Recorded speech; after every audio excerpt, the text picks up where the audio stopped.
I have to say something about the Jamaica Tallawahs, the defending CPL champions, getting to within 2 wins of another CPL title, playing the entire season without any home advantage. We also lost our inspirational captain and West Indies T20 leader and middle order batsman Ravman Powell. Yet, the Tallawahs are within touching distance of back-to-back and a 4th CPL title overall. Now, credit must go to the individual players. But more instructively, I think it's the mentality of the team.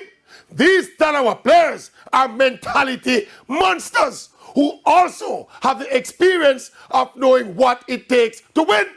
Credit must also go to the 2 West Indian legends, Shivnarine Chandapal and Curtly Ambrose, head coach and bowling coach respectively. By West Indian standards, not the best technical minds in the business, but finding ways to get the job done. So we're talking about not the most talented players, depleted in a sense, no home advantage, brand new captain, not the most highly rated coaching staff, yet we remain in the mix.